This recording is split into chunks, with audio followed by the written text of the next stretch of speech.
የጻድቅ መታሰቢያ ለዘላለም ይኖራል። መዝሙር 111 ቁጥር 6 እየቆረጡ እየቀደዱ ይወስዳሉ። ለምን? ያድናልና ልብሱ በእምነት እኮ ነው። ቅዱስ ጳውሎስ ከቤቱ ሲወጣ ልብስ ለብሶ ይወጣል። ሲመለስ እላዩ ላይ የምትቀረው ትንሽ ነገር ነች። እለት እለት በራቁትነት ነበርኩላል የሚለብሷት እኮ ዛሬ እንኳን አሁን ስማቸው በሚጠራበት ቦታ በገዳማቱ እነ ደብረ ሊባኖስ ገዳም የሚጋገረው ዳቤ ድውያን ይፈውስ፣ የሚቀቀለው ንፍሮ ራሱ ያድናል። ምን ንፍሮ ብቻ ሰዎች የንፍሮን ውሃ ጠጥተው በእምነት ድነዋል። እነ ቅዱስ ጴጥሮስ በጥላቸው ሰራ፣ እነ ቅዱስ ጳውሎስ በልብሳቸው ሰራ፣ እነ ጻድቁ አባታችን በአቡነ ተክለ ሃይማኖት ሰራ። ይሄ ክርስትና ነው እንጂ ክርስትና እግዚአብሔር ያከበራቸውን ማዋረድ አይደለም። እግዚአብሔር የመረጣቸውን መንቀፍ አይደለም። እግዚአብሔር የወደዳቸውን መጥላት አይደለም። ጻድቃንን የሚጠሉ ይጸጸታሉ የሚለው መጽሐፍ መዝሙር 33 ቁጥር 1 ላይ ዛሬም እንደ ጻድቁ እንደ አቡነ ተክለ ሃይማኖት ያሉትን እውነተኞቹን የሃይማኖት አባቶች፣ እውነተኞቹን አገልጋዮች፣ እውነተኞቹን መምህራነ ወንጌል እግዚአብሔር ቁጥራቸውን ያብዛልን። አሜን። ዛሬ እንደሳቸው ያሉ አባቶች እኮ ቢበዙ ህዝቡ እንደዚህ አይጠፋም። እንደ ሀገር እዚህ ውድቀት ውስጥ፣ እዚህ ጥፋት ውስጥ፣ እዚህ መከራ ውስጥ የገባ ነው። በእውነቴን ነው ብላችሁ ብዙ ወገኖቻችን ባለማወቃቸው ነው። እግዚአብሔርን ሳይፈሩ ሰውንም ሳያፍሩ እንዲህ ለጆሮ እንኳን የሚከብድ ነገር በየቀኑ ሲፈጽሙ ምናየውና ምስል ዕብራውያን 13 ቁጥር 7 የእግዚአብሔርን ቃል የተናገሩንን ዋኖቻችን ቅዱሳን ነቢያትን፣ ቅዱሳን ሐዋርያትን፣ ጻድቃን ሰማዕታትን እንደ ጻድቁ አባታችን እንደ አቡነ ተክለ ሃይማኖት ያሉትን የእግዚአብሔርን ባለሟሎች የእግዚአብሔርን ወዳጆች ማለት ነው አስቡ። እነሱ ለማስቡ አብነቶቻችን ናቸው። አሰረ ፍኖታቸውን መከተል ለምን ሰርተው አሳይተዋል። መጽሐፈ ምሳሌ ምዕራፍ 15 ቁጥር 6 ላይ ተመዝግበዋል። እውነት ነው። በጻድቅ ሰው ቤት ብዙ ኃይል አለ።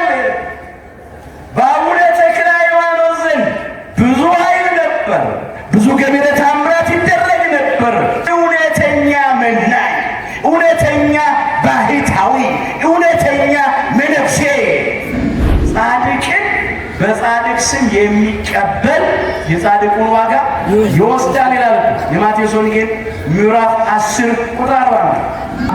እግዚአብሔር ይናገራል። እግዚአብሔር የሚናገርባቸው መምህር ደግሞ እንግዲህ የቤተ ክርስቲያናችን እንቁ ተወዳጅ የቤተ ክርስቲያናችን በእውነት በአበው አባቶቻችን ፊት የተመሰከረላቸው መምህር ዘላለም ወንድሙ በመካከላችን አሉ። ቀጥታ መድረኩን ለእሳቸው እሰጣለሁ። ወደ እሳቸው ወስዳቸዋለሁ።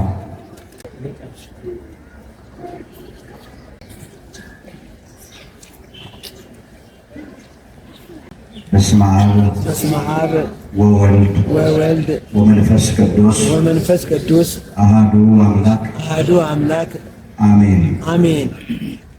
ክቡራን አበው ሊቃውንተ ቤተክርስቲያን በየማዕረጋችሁ፣ አበው መነኮሳት፣ አባቶቼ ካህናት፣ በአገልግሎት የምትመስሉኝ ወንድሞቼ መምህራነ ወንጌል፣ ወንድሞች ዲያቆናት፣ የእግዚአብሔር ልጆች፣ የድንግል ማርያም ወዳጆች እንደምን አመሻችሁ። በቸርነቱ ሳይገባን የኃጢአታችንን ብዛትና የሰውነታችንን ክፋት ተመልክቶ ሳያጠፋን ዕድሜ ለንስሐ ሰጥቶ ዳግም በቅድስናው ስፍራ ሰብስቦ ስሙን እንድንጠራ ቃሉንም እንድንሰማ የፈቀደልን የአባቶቻችን የቅዱሳን አምላክ የሰራዊት ጌታ እግዚአብሔር ስለማይነገረው ስጦታው ክብርና ምስጋና ይግባው። የእናታችን የእመቤታችን የቅድስተ ቅዱሳን የድንግል ማርያም የወላዲተ አምላክ ረድኤትና በረከት ለዘላለሙ በሁላችን ላይ አድሮ ይኖር። በቅድሚያ አምላካችን እግዚአብሔር ሁላችንን በቸርነቱ ጠብቆ እንኳን ለጻድቁ አባታችን ለአቡነ ተክለ ሃይማኖት ዓመታዊ የዕረፍት መታሰቢያ ክብረ በዓል በሰላምና በጤና አደረሰን አደረሳችሁ። አሜን። እስቲ እዚህ ያደረሰንን አምላካችን እግዚአብሔርን እናመስግነው። አምላካችን እግዚአብሔር ምስጋናችንን ይቀበልልን። አሜን። አምላካችን እግዚአብሔር ከጻድቁ አባታችን ከአቡነ ተክለ ሃይማኖት ረድኤትና በረከት ሁላችንንም ያሳትፈን። አሜን።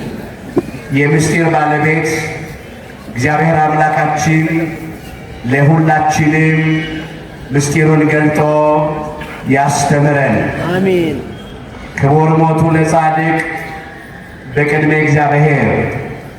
የጻድቅ ሞት በእግዚአብሔር ፊት የከበረ ነው። የዳዊት መዝሙር 115 ቁጥር 6 ለዛሬ አምላካችን እግዚአብሔር እንደረዳን መጠን በሚኖረን ጊዜ የምንማርበት የትምህርታችን ርዕስ ይሆናል።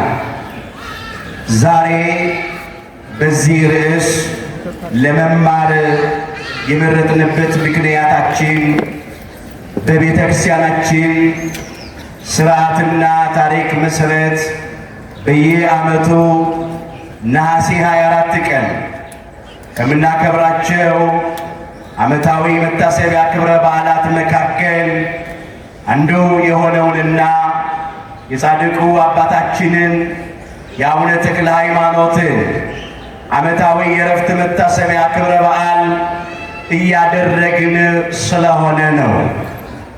ክቡር ሞቱ ለጻድቅ በቅድመ እግዚአብሔር። የጻድቅ ሞት በእግዚአብሔር ፊት የከበረ ነው። የዳዊት መዝሙር 115 ቁጥር 6 ርዕሳችን ነው። በዚህ ርዕስ ውስጥ በመጀመሪያ ጻድቁ አባታችን አቡነ ተክለ ሃይማኖት ማን እንደነበሩና በዚህ ምድር ላይ እንዴት ባለ ሁኔታ እንደተመላለሱ እንመለከታለን። ሁለተኛ ዛሬ እኛ ከጻድቁ አባታችን ከአቡነ ተክለ ሃይማኖት ልንማር የሚገባው ነገር ምን እንደሆነ አንስተን ትምህርታችንን እንጠቀልለዋለን። መዝሙር 115 ቁጥር 6 ላይ ኃይለ ቃሉ ተመዝግቦ እናገኘዋለን። ብዙ እንዳልተርክ ጊዜ አይበቃኝም። ከታሪኩ ክፍል በጣም በአጭሩ አንዳንድ ነገሮች አነሳለሁ። ጻድቁ አባታችን አቡነ ተክለ ሃይማኖት ማን ነበሩ ስንል ከአባታቸው ከካህኑ ከጸጋ ዛብና ከእናታቸው ከቅድስት እግዚአርያ በእግዚአብሔር ፈቃድ በጸሎት የተገኙ ናቸው። አባታቸው ካህኑ ጸጋ ዘአብና እናታቸው ቅድስት እግዚአርያ ሃይማኖታቸውን አጽንተው ምግባራቸውን አቅንተው በንጹሕ መኝታ በቅዱስ ጋብቻ ይኖሩ ነበረ። መጋባት በሁሉ ዘንድ ክቡር፣ መኝታውም ንጹሕ ይሁን ይላል ቅዱስ ጳውሎስ በዕብራውያን መልእክቱ ምዕራፍ 13 ቁጥር 4 ላይ ጋብቻ ቅዱስ መኝታው ንጹሕ ይሁን አለ። ጋብቻ ቅዱስ ወይም ክቡር የሚሆነው በፈቃደ እግዚአብሔር ሲሆን በምክረ ካህን በጸሎተ ተክሊል በአምላክ ቅዱስ ሥጋና ክቡር ደም ሲሆን መኝታው ንጹሕ ይሁን አለ። መኝታው ደግሞ ንጹሕ የሚሆነው ቃል ኪዳኑ ሲከበር ባል የቃል ኪዳኑን ሚስቱን ካላታለለ ሚስት የቃል ኪዳን ባሏን ካላታለለች፣ አንድ ወንድ ለአንዲት ሴት፣ አንዲት ሴት ለአንድ ወንድ ብቻ ከሆነ ያን ጊዜ መኝታው ንጹሕ ነው። የካህኑ የጸጋ ዘአብና የቅድስት እግዚአብሔር ጋብቻ እንዲህ ነበረ። ካህኑ ጸጋ ዘአብ በቤተ መቅደስ አሐዱ አብ ቅዱስ፣ አሐዱ ወልድ ቅዱስ፣ አሐዱ ውእቱ መንፈስ ቅዱስ እያለ እንደ ሰማያውያኑ፣ እንደ ብርሃናውያኑ፣ እንደ እሳታውያኑ፣ እንደ ቅዱሳን መላእክት፣ እንደ 24ቱ ካህናተ ሰማይ እግዚአብሔርን የሰማይ ደጅ በሆነችው በጸጋው ግምጃ ቤት፣ በበረከት ቤት፣ በቅድስት ቤተ ክርስቲያን ያገለግል ነበር። ልጅ ግን አልነበራቸው። እግዚአብሔርን ልጅ እንዲሰጣቸው ለመኑ፣ ጸለዩ፣ ወደ እግዚአብሔር ተማጸኑ። እግዚአብሔር ጸሎታቸውን አደመጠ፣ ልመናቸውን ተቀበለ። የልቡናቸውንም መሻት ሊፈጽምላቸው ወደደ፣ ፈቀደ። ስለዚህም በመጋቢት 24 ቀን ጻድቁ አባታችን አቡነ ተክለ ሃይማኖት ወይም ፍስሐ ጽዮን ከአባታቸው ከጸጋ ዘአብና ከእናታቸው ከቅድስት እግዚአብሔር በእግዚአብሔር ፈቃድ ተጸነሱ። ክብር ምስጋና ለአምላካችን ለእግዚአብሔር ነው። በታኅሳስ 24 ቀን በኢቲሳ በክብር ጻድቁ አባታችን አቡነ ተክለ ሃይማኖት ተወለዱ። በተወለዱ በሦስተኛው ቀናቸው አምላካችን እግዚአብሔር አንደበታቸውን ከፍቶ እንዲያመሰግኑት አደረጋቸው።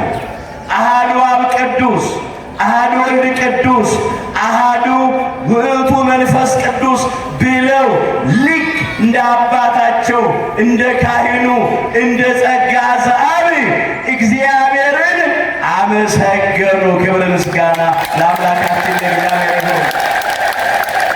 ከማፈ ደቂቅ ወሕፃናት አስተዳሎከ ስብሐተ ብሎ አባታችን ክቡር ዳዊት አስቀድሞ እንደዘመረ ከሕፃናትና ከሚጠቡት አንደበት ምስጋና ለራስ አዘጋጃለ።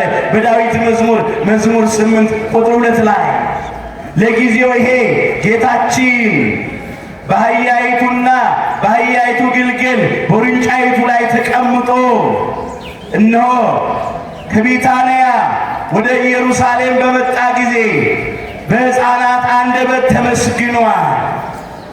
የ2 ዓመት ሕፃናት፣ የዓመት የመንፈቅ ሕፃናት አመስግነዋል። የ40 ቀን የ80 ቀን ሕፃናት አመስግነውታል። ይሄ ቃል እንዲፈጸም። ያ ብቻ ግን አይደለም። የታደለው የ3 ቀኑ ሕፃን ፍስሐ ጽዮን ተክለ ሃይማኖትም መንፈስ ቅዱስ ገልጦለት እግዚአብሔር አምላካችንን እንዲህ አድርጎ አመሰገነ። ክብር ምስጋና ለአምላካችን ለእግዚአብሔር ይሁን። ይህን ስንናገር አንዳንድ ሰዎች ይከብዳቸዋል። የ3 ቀን ልጅ ምን ያውቃል ይላሉ። ከዚያ የበለጠ ነገር ግን በቅዱሳት መጻሕፍት ውስጥ ታሪክ ተመዝግቧል። ወንጌላዊ ቅዱስ ሉቃስ እንደመዘገበው በዚህ በሉቃስ ወንጌል ምዕራፍ 1 ከቁጥር 39 ጀምሮ የተመዘገበውን ታሪክ መመልከት ትችላላችሁ። እነሆ የሰላምታሽ ድምፅ በጆሮዬ በመጣ ወይም በገባ ጊዜ አለች። አንፈራጸ እጓል በውስተ ከርሥየ በፍስሐ ወበሐሴት አለች። በሉቃስ ወንጌል ምዕራፍ 1 ቁጥር 43 ላይ ተመዝግቧል። የሰላምታሽ ድምፅ በጆሮዬ በገባ ወይም በመጣ ጊዜ በማኅፀኔ ያደረው ጽንስ የ6 ወሩ ጽንስ መጥምቀ መለኮት ቅዱስ ዮሐንስ ድምፅሽን ሲሰማ በደስታ በሐሴት በተድላ ዘለለ አለች። ድምጿ ዘለለ። በመጥምቀ መለኮት በቅዱስ ዮሐንስ በ6 ወሩ ጽንስ መንፈስ ቅዱስ አደረበት። አስተውሉ። እንኳን የ3 ቀን ልጅ ጻድቁ አባታችን አቡነ ተክለ ሃይማኖት ቀርቶ የ6 ወሩ ጽንስ ገና ያልተወለደው ከማኅፀን ያልወጣው መንፈስ ቅዱስ የእመቤታችንን የሰላምታውን ድምፅ ለይቶ እንዲያውቅ አድርጎ በደስታ ዘሏል፣ ሰግዷል። መጥምቀ መለኮት ቅዱስ ዮሐንስ በእናቱ በቅድስት ኤልሳቤጥ ማኅፀን ሆኖ እነሆ በእመቤታችን ማኅፀን ላደረው ለዕለት ጽንስ ለአምላካችን ለጌታችን ለመድኃኒታችን ለኢየሱስ ክርስቶስ የአምልኮት ስግደት ሰገደ። ለቅድስተ ቅዱሳን ለድንግል ማርያም የጸጋ ስግደት ሰገደላት። አገልግሎት በእናቱ ማኅፀን ጀመረ። አምልኮት በእናቱ ማኅፀን ጀመረ። የሚገርም ነው። የበለጠው እኮ ይሄ ነው። ያንን መቀበል ሳይከብዳቸው እንዴት የ3 ቀን ሕፃን ልጅ አንደበቱን እግዚአብሔር መንፈስ ቅዱስ ከፍቶለት አመሰገነ ሊባል ይከብዳቸዋል። ቆሮንቶስ ምዕራፍ 2 ቁጥር 10 መንፈስም አለ ከቅድስት ሥላሴ አንዱን አካል እግዚአብሔር መንፈስ ቅዱስ ነው። መንፈስም የእግዚአብሔርን ጥልቅ ነገር እሱ እንኳ ሳይቀር ሁሉን ይመረምራል። የጠለቀውን የረቀቀውን ሰማያዊውን ዘላለማዊውን ነገር እግዚአብሔር መንፈስ ቅዱስ ይመረምራል። የእግዚአብሔር የሆነውን ይመረምራል። ለእኛም እግዚአብሔር በመንፈሱ በኩል ገልጠዋል። ለቅዱሳን ነቢያት የትንቢትን ምስጢር የገለጠ፣ ለቅዱሳን ሐዋርያት የወንጌልን ምስጢር የገለጠ፣ ለጻድቃን ለሰማዕታት የቅዱሳት መጻሕፍትን ምስጢር የገለጠ፣ ለጻድቁ አባታችን ለአቡነ ተክለ ሃይማኖት ገለጣ። እግዚአብሔር መንፈስ ቅዱስ ምን ይሳነዋል? አንደበታቸውን ከፍተው አሐዱ አብ ቅዱስ፣ አሐዱ ወልድ ቅዱስ፣ አሐዱ ውእቱ መንፈስ ቅዱስ ብለው ቅድስት ሥላሴን አመሰገኑ። የእግዚአብሔር ድንቅ ሥራ ነው፣ ይቻለዋል። ይሄ ሆነ። ክብር ምስጋና ለአምላካችን ለእግዚአብሔር ይሁን። ያን ጊዜ እናታቸው ቅድስት እግዚአርያ እንዲህ አለች፣ እንዴ ይሄ እኮ የአባት ሥራ ነው እንጂ ያንተ አይደለም። ኬት አመጣኸው? ኬት አገኘኸው? እንዴት አይነት እጹብ ድንቅ ነገር ነው አሉ። ጻድቁ አባታችን አቡነ ተክለ ሃይማኖት ከወተቱ ጋራ የእግዚአብሔርን ቃል ወተት እየተጋቱ ከውሃው ጋራ የሕይወትን ውሃ የእግዚአብሔርን ቃል እየጠጡ ከፍትፍቱ ጋራ የእግዚአብሔርን ቃል ፍትፍት እየጎረሱ አደጉ። በ7 ዓመታቸው የቤተ ክርስቲያንን ትምህርት ተምረው ጠንቅቀው አወቁ ይላል ታሪካቸው፣ ገድላቸው ላይ ተመዝግቧል። በ16 ዓመታቸው በዘመኑ ከነበረው ከእስክንድርያዊው ሊቀ ጳጳስ ከቄርሎስ ወይም ከቅዱስ ቄርሎስ ስልጣነ ድቁና ተቀበሉ። በልጅነታቸው አባታቸውና እናታቸው ስላረፉባቸው እነሆ 22 ዓመት ሲሞላቸው ቤታቸውን ትተው ምነናን ተከተሉ ይላል። ያላቸውን ሀብት ንብረት ከወላጆቻቸው የወረሱትን ማለት ነው ለተራበ አጉርሰው፣ ለታረዘ አልብሰው፣ ለተጠማ አጠጥተው፣ ለድሃ ቸርነት አድርገው ባዶ እጃቸውን እግዚአብሔርን ተከተሉ። መልካም ማድረግን ለሌሎችም ማካፈልን አትርሱ። እንዲህ ያለው መስዋዕት እግዚአብሔርን ደስ ያሰኘዋል ይላል ዕብራውያን ምዕራፍ 13 ቁጥር 16 ላይ። እግዚአብሔርን ደስ ከሚያሰኙት መስዋዕቶች መካከል አንዱ መልካም ማድረግ ነው፣ ለሌሎች ማካፈል ነው። እሳቸው ያላቸውን አካፈሉ። ባዶ እጃቸውን ምድራዊውን ቤታቸውን ክፍት አድርገው እግዚአብሔርን ተከተሉ። እንዲህ ያሉ ከቤታቸው ሲወጡ አምላኬ እግዚአብሔር ሆይ እኔ የምድሩን ቤቴን ክፍት አድርጌ አንተን ተከትያለሁ፣ አንተ ደግሞ የሰማዩን ቤት ከፍተህ ተቀበለኝ። ይሄን ብለው መነኑ። እውነተኛ መናኝ፣ እውነተኛ ባህታዊ፣ እውነተኛ መነኩሴ በእውነት እግዚአብሔር ለያቸው። ስለዚህ ተለዩ ለእግዚአብሔር። እነሆ ስልጣነ ቅስናን ተቀበሉ። ከዚያም ምንኩስናን ያዙ፣ መናኝ ሆኑ። በጾም በጸሎት በስግደት እየተጋደሉ መኖር ቀጠሉ። በጸሎታቸው ብዙ ገቢረ ተአምራት ያደርጉ ነበር። የጻድቅ ሰው ጸሎት በሥራዋ እጅግ ኃይል ታደርጋለች ብሎ ቅዱስ ያዕቆብ በያዕቆብ መልእክቱ ምዕራፍ 5 ቁጥር 16 ላይ መዝግቧል። ጻድቁ አባታችን አቡነ ተክለ ሃይማኖት ዕውር አብርተዋል፣ ጎባጣ አቅንተዋል፣ ለምጽ አንጽተዋል፣ ድውይ ፈውሰዋል፣ ሙት አስነስተዋል። በጸሎታቸው ብዙ ገቢረ ተአምራት ይደረግ ነበር፣ ኃይል ይደረግ ነበር። መጽሐፈ ምሳሌ ምዕራፍ 15 ቁጥር 6 ላይ ተመዝግቧል። እውነት ነው። በጻድቅ ሰው ቤት ብዙ ኃይል አለ።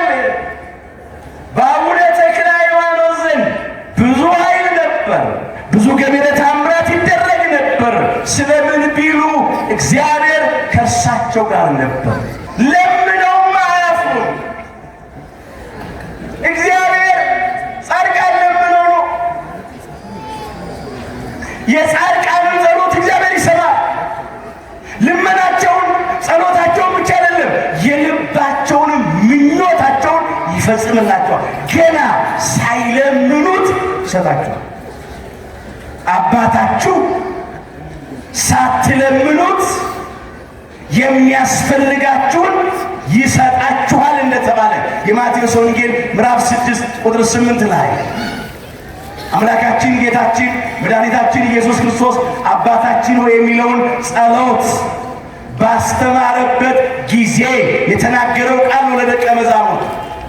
አባታችሁ ሳትለምኑት የሚያስፈልጋችሁን ይሰጣችኋል፣ ይፈጽምላችኋል። ለምነው ጻድቃን ቅዱሳን ወዳጆቹ ባለሟሎቹ ሳይለምኑት ምኞታቸውን ይሰጣቸው። ጻድቃን ክፉ ምኞት አይመኙ። ሁል ጊዜ ምኞታቸው በጎ ነው፣ መልካም የሆነው ቅን የሆነውን ነው የሚመኙት። ሀብታቸውን ንብረታቸውን ሁሉ ለድሆች መስጠው መነኑ። ምግበ ሥጋን ብቻ አይደለም የመገቡት፣ ምግበ ነፍስ የሆነውን ቃለ እግዚአብሔርንም ከከንፈራቸው መገቡ። ዞች ብዙ መንፈሳዊ ረሃብ የተራቡ ነበሩ። በአምልኮተ ጣዖት የሚኖሩ፣ በጥርጥር በክህደት የሚኖሩ፣ በኃጢአት በበደል የሚመላለሱ ብዙዎች ነበሩ። እነርሱን የእግዚአብሔርን ቃል መገቡ። ሲሴታ ለነፍስ ቃል እግዚአብሔር ውእቱ እንዳለ የነፍስ ምግቧ የእግዚአብሔር ቃል ስለሆነ ማለት ነው። የእግዚአብሔርን ቃል ለተራቡት መገቡ። ብዙዎችን በትምህርታቸው ከአምልኮተ ጣዖት ወደ አምልኮተ እግዚአብሔር፣ ከገቢረ ኃጢአት ወደ ገቢረ ጽድቅ መለሱ። ብዙዎችን አሳመኑ፣ አጠመቁ፣ ወደ ቤተ ክርስቲያን አስገቡ። ክብር ይግባቸው ጻድቁ አባታችን አቡነ ተክለ ሃይማኖት። እግዚአብሔር በሰጣቸው ጸጋ ቅዱስ ወንጌልን ዞረው በአራቱም ማዕዘናት በሰሜንም በደቡብም በምስራቅም በምዕራብም ሰበኩ። ቅዱሳን ሐዋርያቱን ምንድን ነበር ያላቸው? አምላካችን ጌታችን መድኃኒታችን ኢየሱስ ክርስቶስ ወደ ዓለም ሁሉ ሂዱ፣ ወንጌልን ለፍጥረት ሁሉ ስበኩ ነው ያለው። የማርቆስ ወንጌል ምዕራፍ 16 ቁጥር 15 ላይ ከቅዱሳን ሐዋርያት የተማሩትን በቅዱሳን ሐዋርያት መንገድ ተጉዘው ወንጌልን በአራቱም ማዕዘናት ሰበኩ። ብዙዎችን ከጨለማ ወደ ብርሃን አመጡ። ብዙዎች ከወደቁበት ተነሱ፣ ከረከሱበት ተቀደሱ። ለብዙዎች መዳን ምክንያት ሆኑ። የጻድቅ ከንፈሮች ብዙ ሰዎችን ይመግባሉ ያለው ሰው መገቡ። ጻድቁ አባታችን አቡነ ተክለ ሃይማኖት ያለ እረፍት ያለ መታከት ያለ መሰልቸት ነቢየ እግዚአብሔር ቅዱስ ኤርምያስ እንዲህ ብሎ ነው አስቀድሞ የተናገረው። ቃል ተገኝቷል፣ እኔ ምን ብዬዋለሁ? በልቼዋለሁ። የእግዚአብሔር ቃል የሚበላ እንጀራ፣ የእግዚአብሔር ቃል የሚጠጡት የሕይወት ውሃ ነው። መብል መጠጥ፣ ስጋዊ መብል ስጋዊ መጠጥ ስጋን ደስ እንደሚያሰኝ እንዲሁም የእግዚአብሔር ቃል ነፍስን ደስ ያሰኛታል። ቃል ተገኝቷል፣ እኔም በልቼዋለሁ አለ። አቤቱ የሠራዊት አምላክ ሆይ በስምህ ተጠርቻለሁና ቃልህ ሐሴትና የልብ ደስታ ሆነኝ፣ ለብዙዎች መደሰት ምክንያት ሆኑ። ጻድቁ አባታችን አቡነ ተክለ ሃይማኖት ሰው በጠፋበት ዘመን ሰው ሆነው የተገኙ ሰው ናቸው። በነፃ ያለ ዋጋ ወንጌልን በዓለም ዞረው ሰበኩ፣ አስተማሩ፣ ብዙዎችን ታደጉ። ዛሬም እንደ ጻድቁ እንደ አቡነ ተክለ ሃይማኖት ያሉትን እውነተኞቹን የሃይማኖት አባቶች፣ እውነተኞቹን አገልጋዮች፣ እውነተኞቹን መምህራነ ወንጌል እግዚአብሔር ቁጥራቸውን ያብዛልን። አሜን። ዛሬም ደሳቸው ያሉ አባቶች እኮ ቢበዙ ብዙ እንደዚህ አይጠፋም። ትንቢተ ሆሴዕ ምዕራፍ 4 ቁጥር 6 ሕዝቤ ያለ አምላካችን እግዚአብሔር በነቢዩ በሆሴዕ ላይ አድሮ እውቀት ከማጣቱ የተነሳ ጠፍቷል። ለጊዜው ለእስራኤል ለሥጋ የተነገረ ነው። ፍጻሜው ዛሬም ለእስራኤል ዘነፍስ ለአዲስ ኪዳን እስራኤሎች እኛ ለክርስቲያኖች ይነገራል። ዛሬም ብዙ ሰዎች የሃይማኖት እውቀት ከማጣት የተነሳ ጠፍተዋል። ሰው ጣዖት የሚያመልከው እኮ ባለማወቅ እኮ፣ የሚጠራጠረው የሚክደው የሚስተው እኮ ባለማወቅ እኮ። ብዙዎች ዛሬ አሰቃቂ ድርጊት የሚፈጽሙት፣ በንጹሐን ደም የሚታጠቡት፣ ግፍ የሚሰሩት ለምን ይመስላችኋል? አላወቁማ፣ አልተማሩማ። ሰዎች ያስተማራቸው ጥላቻ ነው፣ ክፉ ነገር ነው፣ ጎጠኝነት ነው። ልባቸው እርሻ ላይ ይዘሩባቸው። ስለዚህ ያበቀለ የበቀለውን እየተጨደደ እንደ ሀገር እዚህ ውድቀት ውስጥ እዚህ ጥፋት ውስጥ እዚህ መከራ ውስጥ የገባ ነው። በእውነቴን ነው የምላችሁ፣ ብዙ ወገኖቻችን ባለማወቃቸው ነው። እግዚአብሔርን ሳይፈሩ ሰውንም ሳያፍሩ እንዲህ ለጆሮ እንኳን የሚከብድ ነገር በየቀኑ ሲፈጽሙ ምናየውና ምስል እግዚአብሔር በቃችሁ ይበለን። አሜን። ጻድቁ አባታችን አቡነ ተክለ ሃይማኖት ግን ብዙዎችን ለወጡ። እነ በቶሎሚን እኮ ከአምልኮተ ጣዖት ወደ አምልኮተ እግዚአብሔር የመለሱ እኮ ናቸው። ክብር ምስጋና ለአምላካችን ለእግዚአብሔር ነው። በረከታችን ደግሞ ውዳሴ ከንቱን ይጠራል። ውዳሴ ከንቱን አይቀበሉም፣ አይፈልጉም። ክብራቸው እንዲገለጥ አይፈልጉም። አሁን አንድ ቦታ አስተምረው ታምራት አድርገው ሰዎች ሲያውቁባቸው ይደበቃሉ፣ ይሸሻሉ፣ ወደማያውቃቸው ቦታ ይሄዳሉ። ለምን? ማሳየት የሚፈልጉት ራሳቸውን ሳይሆን እግዚአብሔርን። ዛሬ አሁን እኛ በእንደሆነ የት ነው የምንገኘው? ትንሽ ነገር ካወቅን እንኳን እንቻለን። በፍጹም አዎ፣ ማስታወቂያ እንለጥፋለን፣ በጥሩምባ እናስለፍፋለን፣ መለከት እናስነፋለን። ይታወቅልን ነው የምንለው፣ ይነገርልን ነው የምንለው እኛ። እሳቸው ግን ሹልክ ብለው ወደሌላ ቦታ ሄደው ገዳም ገብተው እንደገና እንደ አዲስ እንዲህ እያሉ ተማጸኑ።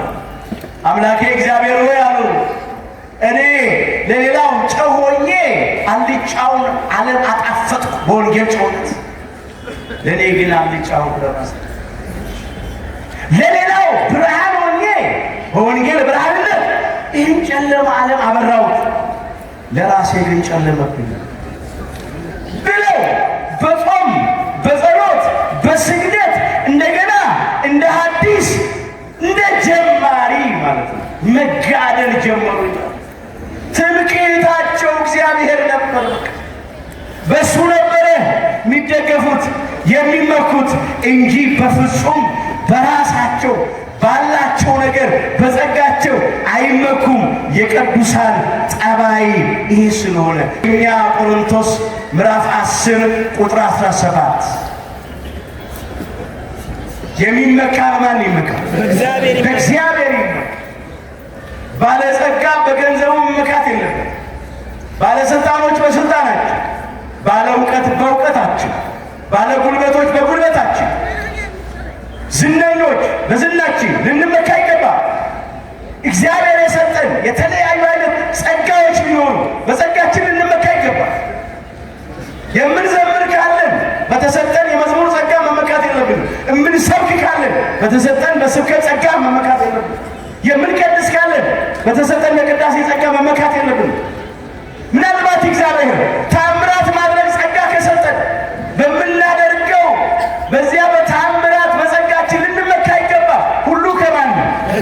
ከእግዚአብሔር ነው። እንኳን የኛ የምንለው ቀርቶ እኛ የራሳችን አይደለንም።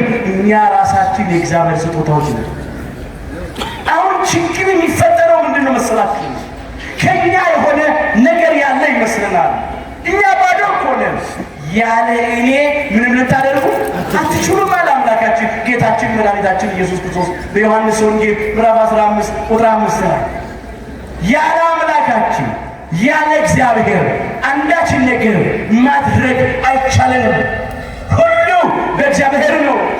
ስለዚህ ከእግዚአብሔር አግኝተን በእግዚአብሔር ኃይል፣ በእግዚአብሔር ፈቃድ፣ በእግዚአብሔር ስልጣን ያደረግነውን ነገር ደግሞ ክብሩን ምስጋናውን መልሰን ለእግዚአብሔር መስጠት ከኔ አይደለም። ይሄ የሆነው ከአምላክ ከእግዚአብሔር ነው ማለት ነው። ጻድቃን ያደረጉት እንቅልፍ እንዳያንጎላጃቸው እንዳይጥላቸው ከፊት ከኋላ ከቀኝ ከግራ ጦር ተክለው በጸሎት በደብረ አስቡ 29 ዓመት ሲጋደሉ ቆዩ ወገኖች።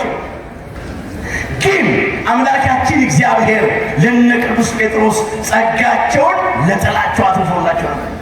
ቅዱሳን ሲበቁ እንደዚህ ነው። የውስጣቸው ለውጫቸው፣ የነፍሳቸው ለስጋቸው ይተርፋል።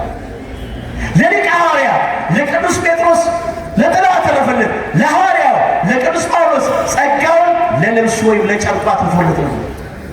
በሐዋርያት ሥራ ምዕራፍ 19 ቁጥር 11 ጀምሮ ተመልከቱ። በቅዱስ ጳውሎስ ልብስ ላይ እግዚአብሔር አምላካችን ለቅዱስ ጳውሎስ ጸጋውን ለልብሱ አተረፈለት። በልብሱ ገቢረ ተአምራት ይደረጋል። የሚገርም እኮ ነው ወገኖቼ። የቅዱስ ጳውሎስን ልብስ ይከፋፈላሉ፣ እየቆረጡ እየቀደዱ ይወስዳሉ። ለምን? ያድናልና ልብሱ በእምነት እኮ ነው። ቅዱስ ጳውሎስ ከቤቱ ሲወጣ ልብስ ለብሶ ይወጣል። ሲመለስ እላዩ ላይ የምትቀረው ትንሽ ነገር ነች። እለት እለት በራቁትነት ነበርኩ ይላል። የሚለብሱ አትኳል። ለምንድን ነው ቢሉ ልብሱ ያድን ስለነበረ ልብሱን እየቆረጡ ይከፋፈላሉ። የሚገርም ነው። ልብሱ እንግዲህ ሕይወት የለውም። የማን ልብስ ነው ዛሬ ያለው? አሁን ቅዱሳን ግን ጸጋቸው እንደዚህ ነው። ለልብሳቸው ይተርፍ ነበር። ለረገጡት አፈር፣ ለመቋሚያቸው፣ ለመንሳንሳቸው፣ ለጭራቸው ይተርፍ ነበረ። ክብር ይግባቸው ቅዱሳኑ፣ በረከታቸው ይደረብን። እግዚአብሔር የሰጣቸው ጸጋ ነው። ጻድቁ አባታችን አቡነ ተክለ ሃይማኖትን እንዲህ ነበር የሚፈውሱት፣ እንዲህ ነበር የሚያድኑት። ዛሬ እንኳን አሁን ስማቸው በሚጠራበት ቦታ በገዳማቱ እነ ደብረ ሊባኖስ ገዳም የሚጋገረው ዳቤ ድውያን ይፈውሳል። ለምን? ስመ እግዚአብሔር ተጠርቶ ነዋ። ጸሎት ደርሶበት ነዋ። ሲፈጭም ሲቦካም ሲጋገርም ስመ እግዚአብሔር ያልተለየው ነው። የሚቀቀለው ንፍሮ ራሱ ያድናል። ምን ንፍሮ ብቻ? ሰዎች የንፍሮውን ውሃ ጠጥተው በእምነት ድነዋል። ክብረ ምስጋና ለአምላካችን።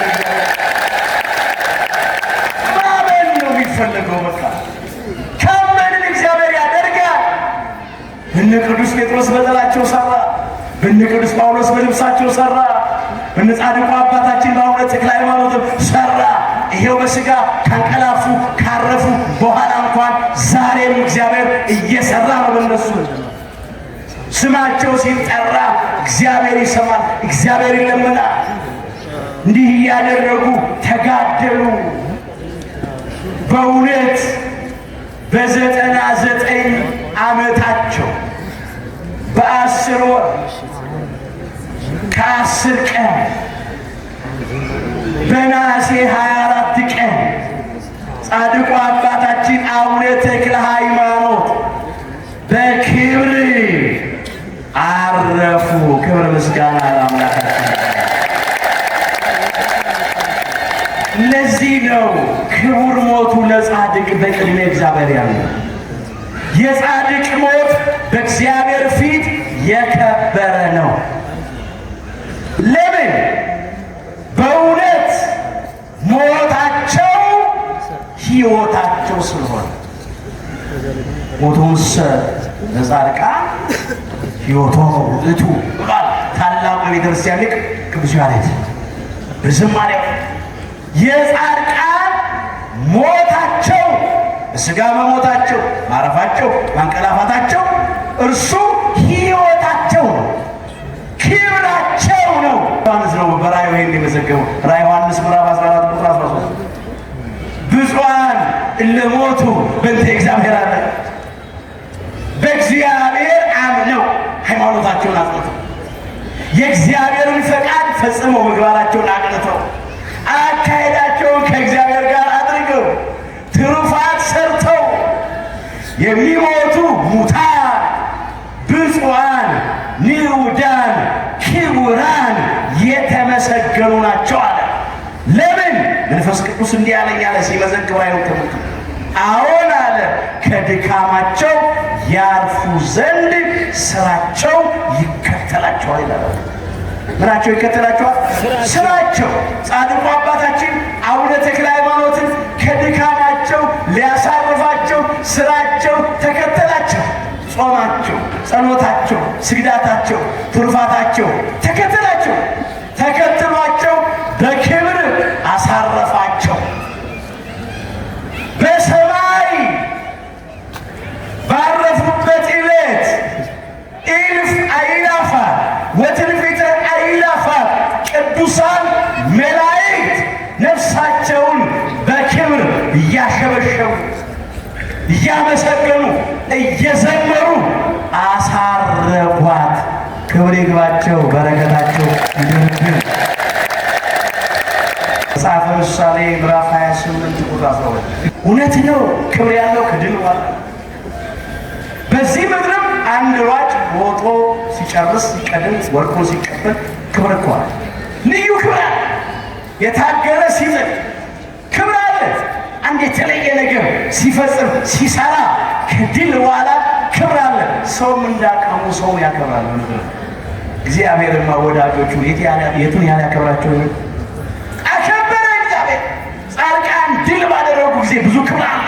ጻድቁ አባታችን እና አቡነ ተክለ ሃይማኖት ዓለምን ድል አደረጉ።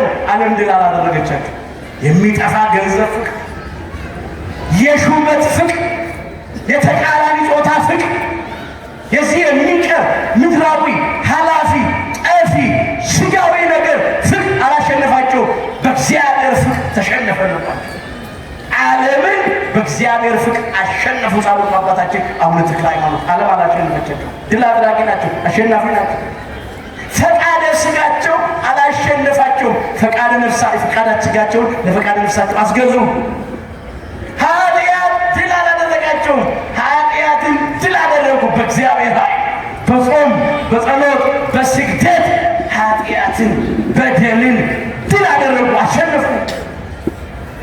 ይሄ ነው ዲያብሎስንና ሰራዊቱን የዚህን ዓለም የጨለማውን ገዢ ድል አደረጉ። ዓለማውያን አሕዛብን ድል አደረጉ። ድል አልተደረጉ። መናፍቃንን፣ ተደራዳሪዎችን፣ ሐሰተኞችን፣ ከሃዲዎችን ድል አደረጉ። ስለዚህ ጻድቃን ድል ባደረጉ ጊዜ ደግሞ ብዙ ክብር አለ። እግዚአብሔር በክብር ላይ ክብር፣ በጸጋ ላይ ጸጋ አብዝቶላቸዋል። በምድር የሰማይ ደጅ በተባለች በቤተ ክርስቲያን በቤተ መቅደስ እንዳገለገልከኝ አትቀርም አላቸው።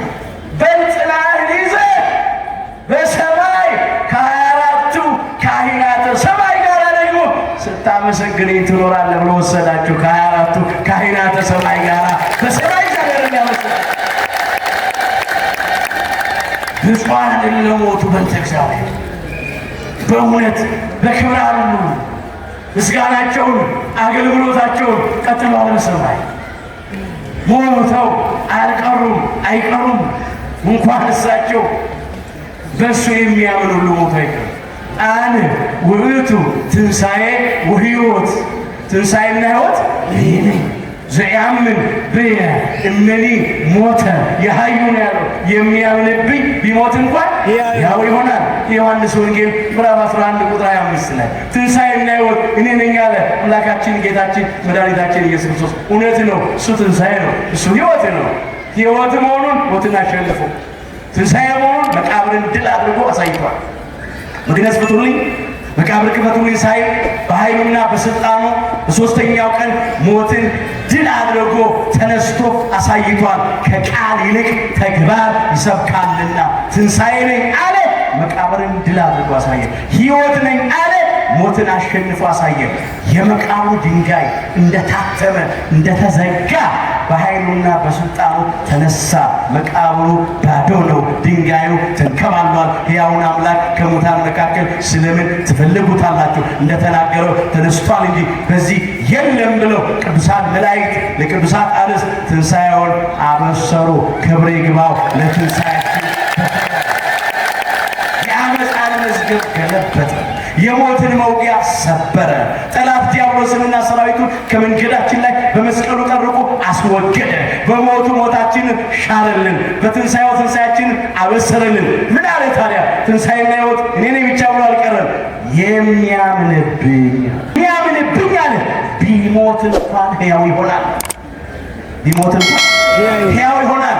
አንድ ጊዜ ቢሞት ሁለተኛ አይሞትም። በሥጋ ቢሞት በነፍስ አይሞትም።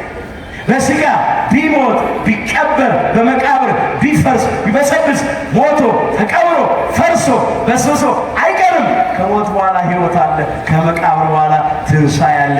ያውም ለወዳጆቹ የክብር ትንሣኤ። ክብር ምስጋና ለአምላካችን። ስለዚህ በክብር አሪቆ አባታችን አቡነ ተክለ ሃይማኖት ረፍታቸው ስናስብ ወዘሰ ሞዓ ኢይመውት ዳግመ ሞተን ብሏል ቅዱስ ዮሐንስ በራእዩ ዚራ ዮሐንስ ምዕራፍ 2 ቁጥር 11 ላይ። ጻድቁ አባታችን አቡነ ተክለ ሃይማኖት ከድል ነሾቹ አንዱ ናቸው። ጻድቃን፣ ቅዱሳን፣ ሰማዕታት፣ እውነተኞቹ የሃይማኖት አባቶች ከድል ነሾች ናቸው። ድል የነሳ ማንን? ድል የነሳ ዲያብሎስንና ሰራዊቱን ድል የነሳ፣ ክህደትን በእምነት ድል የነሳ፣ ኃጢአትን በጽድቅ ሥራ ድል የነሳ፣ ጸብ ክርክርን በፍቅር ድል የነሳ፣ ትዕቢትን በትሕትና ድል የነሳ፣ ሐሰትን በእውነት ድል የነሳ፣ ቂም በቀልን በይቅር ባይነት ድል የነሳ፣ ቁጣን በትዕግሥት ድል የነሳ። ብቻ ምን ልበላችሁ? ቀጥሉ እናንተ። ድል የነሳው ሁለተኛውን ሞት አይሞትም። ለዚህ ነው የጻድቃን ሞት በእግዚአብሔር ፊት የከበረ ነው ብለን ያልን ነው። አሁንም በረከታቸው ይደርብን፣ ክብር ይግባቸው ጻድቁ አባታችን አቡነ ተክለ ሃይማኖት። እንኳን ለጻድቃን፣ እንኳን ለቅዱሳን፣ እንኳን ለእግዚአብሔር ባለሟሎች፣ እንኳን ለእግዚአብሔር ወዳጆች በብዙ ለተጋደሉ ቀርቶ እኮ በዚህ ምድር ትንሽ ያደረጉ ሰዎች ይመሰክሩልን። አንዳንድ ሰዎች መቼስ ወይ ባለስልጣኖችን ወይ ባለጸጎችን ወይ ምኖችን ለማመስገን እኔ ቋንቋ ያጥረኛል ያለውና ግን የእግዚአብሔርን ባለሟል የእግዚአብሔር ወዳጆች ቅዱሳኑ ጻድቃኑ ግን ለምን ይመሰገናሉ? ላይ ሞክተው በስንት ግፍ በስንት ኃጢአት በስንት በደል ውስጥ የሚያልፉ ስንት ነውረኞችን ግን ቆመው ሲያመሰግኑ ትንሽ እንኳን አይሰማቸው። እንዴ ምን አይነት ህሊና ማጣት! ህሊና ያለው ሰው በአይምሮ የሆነ ሰው እንኳን እንደ ጻድቁ አባታችን እንደ አቡነ ተክለ ሃይማኖት ያሉትን ጻድቃን ቀርቶ ሌሎቹንም ቅኖችን በቅን ልቡና ያመሰግናል። ለወገኖቻችን ማመስገን ለተሳናቸው እግዚአብሔር አሁንም ቅን ልቡና ይስጣቸው። አንደበታቸውን ከፍቶ እንዲያመሰግኗቸው ያደርጋቸው። ግን አልታደሉም። ብዙዎች የማይገባ ነገር ይናገራሉ። እኛ ግን ከአባቶቻችን እንደ ተማርን እያመሰገናቸው እንኖራለን። ጻድቃን ሆይ በእግዚአብሔር ምን ይበላችሁ? ደስ ይበላችሁ። ለቅኖች ምን ይገባል? ምስጋና ይገባል። እናመሰግናቸዋለን። ደግሞ አመስግነናቸው የምንመሰገነው እኛ ነን። መታሰቢያቸውን አድርገን በረከት የምንቀበል እኛ ነን። የጻድቅ መታሰቢያ ለምንድን ነው? ለበረከት ነው። መጽሐፈ ምሳሌ ምዕራፍ 10 ቁጥር 7 ጻድቃንን አስበን የምንቀበለው በረከት ነው፣ መርገም አይደለም። የጽንሰታቸውን፣ የልደታቸውን፣ የረፍታቸውን ቃል ኪዳን የተቀበሉበትን ዕለት መታሰቢያ እናደርጋለን። መታሰቢያቸውን እንዴት እናደርጋለን? ይኸው በዝማሬው፣ በምስጋና፣ በማህሌቱ ስማቸውን እየጠራ ለተራበ እያጎረስን፣ ለታረዘ እያለበስን፣ ለተጠማ እያጠጣን፣ ለድሃ ቸርነት እያደረግን መታሰቢያቸውን እናደርጋለን። መታሰቢያቸው ለበረከት ነው። የተጻፈው ይሄ ነው። አታስቧቸው ነው የሚሉት። ስማቸውን አትጥሩ ነው የሚሉት ያልታደሉ ሰዎች። በቃ አልፈዋል። እንዲያውም እኮ ምስጋናው ክብሩ ከድል በኋላ ሩጫውን ያልጨረሰ ሰው አይመሰገንም። ሩጫውን ያልጨረሰ አይመሰገንም። ምንድን ነው ያልነው? አስተውላችሁ ከሆነ ጻድቃን ድል ባደረጉ ጊዜ ምን አለ? ብዙ ክብር አለ። እግዚአብሔር ነው ያከበራቸው። እግዚአብሔር ነው ያከበራቸው። እኛ ምን ያከበራቸው? የብርሃን መጎናጸፊያ ያጎናጽፋቸዋል። በክብር ዙፋን ላይ ያስቀምጣቸዋል። ብዙ ክብር አለ። ብዙ ሽልማት አለ። የምድሩ ነገር እኮ ለሰማይ ጥላ ከድል በኋላ የሚከበሩ ሰዎች በዚህ ምድር ብዙ ነገር ገንዘብ ይሸለማሉ፣ ወርቅ ሜዳሊያ ይሸለማሉ፣ የሆነ አክሊል ይሸለማሉ። ብዙ ነገር ይደረግላቸዋል። እግዚአብሔርን ወዳጆቹን ይሸልማል፣ ያከብራል። እኛ ደግሞ እግዚአብሔር ያከበራቸው እናከብራለን። የተማሩ ከእግዚአብሔር ነው የታዘዙ። እግዚአብሔር አምላካችን ከዚህ ማን ሁላችንንም አይለየን። በእውነት በዚህ አጽንቶ ያኑረን። ዝክረ ጻድቅ ለዓለም ይሄዱ ይላል። የጻድቅ መታሰቢያ ለዘላለም ይኖራል። መዝሙር 111 ቁጥር 6 የጻድቅ መታሰቢያ ለመቼ ይኖራል? ለዘላለም ይኖራል። መታሰቢያቸው ለዘላለም ነው። አይ በቃ አልፏል አይታሰቡ ሰዎች መታሰቢያቸው ለዘላለም ነው ይኖራል። ማንም ደግሞ አይለውጠውም። ለምን? የማይጠፋ የዘላለም ስም ከወንዶችና ከሴቶቹ ልጆች ይልቅ የሰጣቸው ማን ነው? እግዚአብሔር። እንደ ጻድቁ አባታችን እንደ አቡነ ተክለ ሃይማኖት ያሉ እውነተኞች ጃንደረቦች፣ እውነተኞች መናኞች፣ ባህታውያን ከሕገ ሥጋ ሕገ ነፍስ ይሻለናል፣ ከሕገ እንስሳ ሕገ መላእክት ይሻለናል ያሉ ምድራውያን መላእክት በብቸኝነት የኖሩትን እግዚአብሔር አክብሯቸዋል። እንዲህ ብሎ አስቀድሞ በነቢዩ በኢሳይያስ ላይ አድሮ ስለተናገረ ማለት ነው። በዚህ በትንቢተ ኢሳይያስ ምዕራፍ 56 እናንተ ከቁጥር 1 ጀምሮ የተመዘገበውን ታሪክ ተመልከቱ። እኔ ወረድ ብዬ እመለከተዋለሁ። ትንቢተ ኢሳይያስ ምዕራፍ 56 ቁጥር 4 ላይ እመለከተዋለሁ። እግዚአብሔር ሰንበቴን ስለሚጠብቁ ደስ የሚያሰኝንን ነገር ስለሚመርጡ ቃል ኪዳኔንም ስለሚይዙ ጃንደረቦች እንዲህ ይላል። ጃንደረቦች የሚለው እዚህ ላይ ብቸኞች ማለት ነው። ዘር የማይተኩ ፍሬ የማያፈሩ በጋብቻ የማይኖሩ በምነና በብሕትውና የሚኖሩ ምድራውያን መላእክት ማለት ነው። ስለነዚህ እንደዚህ ይላል፣ በቤቴ በቤተ መቅደሱ በቅጥሬ ውስጥ ከወንዶች ከሴቶች ልጆች ይልቅ የሚበልጥ መታሰቢያና ስም ሰጣቸዋለሁ። አንድ ንጉሥ፣ አንድ አገር ገዢ፣ አገር መሪ በሚያስተዳድረው ሕዝብ መካከል ሮጦ ለቀደመው ታግሎ ለጣለው የተለየ ነገር አበርክቷል ለሚባል ሰው በስሙ ትምህርት ቤት ይሰይማል፣ ድልድይ ይሰይማል፣ ሐኪም ቤት ይሰይማል፣ መንገድ ይሰይማል፣ የተለያየ ነገር ያደርጋል። አምላካችን እግዚአብሔር በባህሪው ሞት የለበትም። በመንግሥቱ ሽረትና እልፈት ለውጥ የለበትም። የዘላለም ንጉሥ ነው። ስለዚህ በቤቱ በቤተ መቅደሱ የማይጠፋ ስም ይሰጣል። ይቀጥልና እንደዚህ ይላል። እስቲ በሉ የማይጠፋ በሉ። የዘላለም ስም ይሰጣቸዋል። ይሄ ቤተ መቅደስ ውስጥ የምናመልከው አምላካችን እግዚአብሔርን ነው። መታሰቢያነቱ ግን ለማን ነው? ለጻድቁ አባታችን ለአቡነ ተክለ ሃይማኖት። በቤቴና በቅጥሬ ውስጥ ከወንዶችና ከሴቶች ልጆች ይልቅ የሚበልጥ መታሰቢያና ስም ሰጣቸዋል። እሱን የሰጠው ማንም አይነጥቃቸውም። ክብር ይግባው አምላካችን። እንደ ምድራውያን መሪዎች፣ አገር ገዢዎች የሚለዋወጥ እኮ አይደለም። እሱ የዘላለም ንጉሥ ነው። የማይለወጥ አምላክ እሱ ሰጠ። የስም አከበረ። እሱ ጸበሉን የፈጠረው እግዚአብሔር ነው። በጸበሉ እንጠመቃለን። ጸበሉ ግን መታሰቢያነቱ ለጻድቃን ሆነ። የጻድቁ አቡነ ተክለ ሃይማኖት ጸበል እንላለን። መታሰቢያነቱ ሌሎቹም ጻድቃን በየቦታው ነው፣ በየአጥራው ነው። ይህ እግዚአብሔር ስራ ነው። ስማችን እንኳን እኛን የፈጠረ አምላካችን እግዚአብሔር ነው። ግን ስማችን ስመ ክርስትናችን እንኳን በጻድቃን ስም ይጠራል፣ በቅዱሳን ስም ይጠራል። በዚህ ቤት ውስጥ በዚህ አካል በዚህ ቤተ መቅደስ ውስጥም መታሰቢያነቱ ለጻድቃን ነው እግዚአብሔር ስለሰጠ።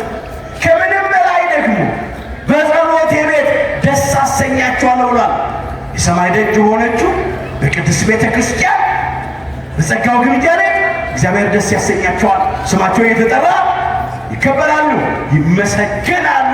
ጻድቃኑ በእግዚአብሔር ደስ ይበላችሁ፣ ለቅኖች ምስጋና ይገባል እንደተባለ ደግሞ በዘላለማዊቷ በሰማያዊቷ ቤተ መቅደስ በመንግሥተ ሰማያት ደግሞ ለዘላለም በክብር እግዚአብሔር አክብሯቸው ይኖራሉ።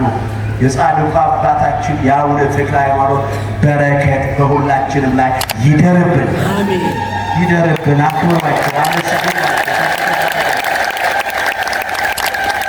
ምሳሌ 10 ቁጥር 6 በረከት የት ነው ያለው? በጻድቅ ራስ ላይ። የት ነው ያለው? በጻድቅ ራስ ላይ። እኛ ያንን ስለምናውቅ ነው የጻድቃን በረከት እንድንደርስ ያን እንድናገኝ ነው እኮ ደጅ የምንጠናቸው፣ በቃል ኪዳናቸው የምንተማመነው፣ መታሰቢያቸውን የምናደርገው። ጻድቅን በጻድቅ ስም የሚቀበል የጻድቁን ዋጋ ይወስዳል ይላል የማቴዎስ ወንጌል ምዕራፍ 10 ቁጥር 40 ነው። ጻድቃንን በጻድቃን ስም እንቀበላለን፣ ደግሞ ዋጋቸውን እንቀበላለን። የሚገርም ነው። በስማቸው ለተራበ አጉርሰን፣ ለታረዘ አልብሰን፣ ለተጠማ ጠጥተን፣ ለድሃ ቸርነት አድርገን የነሱን ዋጋ እኛም እናገኛለን። እንዴት አይነት ቃል ኪዳን! እንደዚህ በመጠቀም ፋንታ እየተሳደቡ እየነቀፉ ማይገባ ቃል እየተናገሩ ደግሞ መንፈስ ቅዱስ አድሮብና ወንጌላውያን ጌታ እንከተላለን ይላሉ። በጣም የሚጣላ ነገር ነው። ስድብ የርኩስ መንፈስ ነው፣ የሰይጣን የዲያብሎስ ነው። ክርስትና ጠላትን እንኳን መውደድ ነው። የሚረግምን እንኳን መመረቅ ነው። የሚሰድብን እንኳን መባረክ ነው። ስለሚያሳድን እንኳን መጸለይ ነው። ክርስትና ነው እንጂ ክርስትና እግዚአብሔር ያከበራቸውን ማዋረድ አይደለም። እግዚአብሔር የመረጣቸውን መንቀፍ አይደለም። እግዚአብሔር የወደዳቸውን መጥላት አይደለም። በእውነት አምላካችን እግዚአብሔር ዛሬም ለነኚህ ላልታደሉት ልቡና ይስጥልን። ጻድቃንን የሚጠሉ ይጸጸታሉ የሚለው መጽሐፍ መዝሙር 33 ቁጥር 1 ላይ ጻድቃንን የሚጠሉ ይላሉ ይጸጸታሉ። እግዚአብሔር ሁላችንን ከጸጸት ያድነን። አሜን። እነሱ አሁን ጻድቃንን የሚጠሉ ጻድቃንን የሚሳደቡ በጻድቃን ላይ ብዙ ነገር የሚናገሩ ሰዎች ይጸጸታሉ። ግን የማይጠቅም ጸጸት ነው። አሁን መጸጸት፣ አሁን ንስሐ መግባት ቀኑ ሳይመሽ አሁን ተጸጽቶ ተመልሶ ይቅርታ መጠየቅ ስላላወቁ ስለማያስተውሉ እግዚአብሔር አምላካችን የእነሱን መንገድ ተከትለን እንድንድን በቸርነቱ ይርዳል። እንግዲህ መታሰቢያቸውን ስናደርግ ይህን ልናደርግ ይገባል። ሁለት ነገር እናንሳና ይብቃል። ዕብራውያን 13 ቁጥር 7 የእግዚአብሔርን ቃል የተናገሩልን ዋኖቻችን ቅዱሳን ነቢያትን፣ ቅዱሳን ሐዋርያትን፣ ጻድቃን ሰማዕታትን እንደ ጻድቁ አባታችን እንደ አቡነ ተክለ ሃይማኖት ያሉትን የእግዚአብሔርን ባለሟሎች የእግዚአብሔርን ወዳጆች ማለት ነው አስቡ። እነሱ በማሰብ አብነቶቻችን ናቸው። አሰረ ፍኖታቸውን መከተል ለምን ሰርተው አሳይተዋል። ከጌታችን ቀጥለው የምንሄድበትን መንገድ አሳይተዋል። የእግዚአብሔርን ቃል የተናገሯችሁን ዋኖቻችሁን አስቡ። የኑሯቸውን ፍሬ የምናቸውን ፍሬ የኑሯቸውን ፍሬ እየተመለከታችሁ በእምነታቸው ምሰሏቸው። እነሱ ያመኑትን ሃይማኖት አጽንቶ መያዝ፣ እነሱ የሚያመልኩትን አምላክ ማምለክ። የኑሯቸው ፍሬ ትሕትናቸው፣ ይቅር ባይነታቸው ነው፣ ታማኝነታቸው ነው፣ የዋህነታቸው፣ ደግነታቸው፣ ትዕግስታቸው፣ ፍቅራቸው ነው። ይሄ የኑሯቸው ፍሬ ጾም ነው፣ ጸሎት ነው፣ ስግደት ነው። የኑሯቸውን ፍሬ እየተመለከታችሁ በእምነታቸው ምሰሏቸው። በሃይማኖታቸው መምሰል፣ በምግባራቸው መምሰል፣ እነሱ እንደተመላለሱ መመላለስ ነው ያስፈልጋል። ያን ጊዜ የተነገረው ቃል ይፈጸምልናል። የመጨረሻ የመጽሐፍ ቅዱስ ጥቅሳችን ነው ለዕለቱ ትምህርታችን። የጻድቃን ዘር ግን በሉ የጻድቃን ዘር ይድናል። ምሳሌ 11 ቁጥር 21 ላይ ተመዝግቧል። የጻድቃን ዘር ምን ይላል? ይድናል። አሁን የጻድቃን ዘር ይድናል ሲባል የትውልድ ሐረግ በመቁጠር ብቻ ነው። የጻድቃን ዘር ግን ይድናል ሲል የጻድቃንን ሃይማኖታችን ካደረገ በጻድቃን ምግባር ከተመላለሰ ያን ጊዜ እኛም እነሱ እንደዳኑ እንድናለን። ጣዖት እያመለክን አንዳንዶቻችን በዝሙት መቅደስ አካላችንን እያረከስን ፍርድ እያጓደልን ድሃ እየበደልን ጉቦ እየተቀበልን ሰበብ እየሰረዝን እየደለዝን በሚዛን እያጭበረበርን ቂም አርግዘን ለበቀል እየተጣደፍን በጎጠኝነት እየተመላለስን መዳን ግን አንችልም። አንዳንድ ሰዎች የጻድቃን ዘር ግን ይድናል ብለው ያለ ሃይማኖት፣ ያለ በጎ ምግባር፣ ያለ ንስሐ እንድናለን የሚሉ ሞኞች አሉ። እንደዚህ አይነት ይወደ አሰረ ፍኖታቸውን ተከትሎ እነሱ እንደተመላለሱ እንመላለስ። ያን ጊዜ የጻድቃን ወዳጆች ነው። ያን ጊዜ በእውነት እኛም በእግዚአብሔር ቸርነት በጻድቃን በሰማዕታት በቅዱሳን አማላጅነትና ቃል ኪዳን ይህን እናደርግ ይገባል። ክቡር ሞቱ ለጻድቅ በቅድመ እግዚአብሔር። የጻድቅ ሞት በእግዚአብሔር ፊት የከበረ ነው። የዳዊት መዝሙር 115 ቁጥር 6 የእኛንም እረፍት የክብር እረፍት ያድርግልን። ሁላችን ከውድቀታችን ተነስተን ከርኩሰታችን ተቀድሰን ወደ አባቶቻችን ወደ ካህናት ቀርበን ኃጢአታችን ሁሉ ተናዘን ቅዱስ ሥጋውን በልተን ክቡር ደሙን ጠጥተን መንግሥቱን እንድንወርስ ስሙን እንድንቀድስ ኃያሉ እግዚአብሔር አምላካችን በቸርነቱ ይርዳል። አምላካችን እግዚአብሔር ከኢትዮጵያዊው ከምድራዊው መልአክ ከመናኙ ከሐዋርያው ከካህኑ ከጻድቁ ከአባታችን ከቅዱስ ተክለ ሃይማኖት ረድኤት በረከት ሁላችንንም ያሳትፈን። በረከታቸው ለዘላለም በሁላችን ላይ አድሮ ይኑር። ክብር ይግባቸው። አመስግኗቸው። የሁላችንን መጨረሻችንና አምላካችን እግዚአብሔር በቸርነቱ ያሳምርልን። ይቆየን።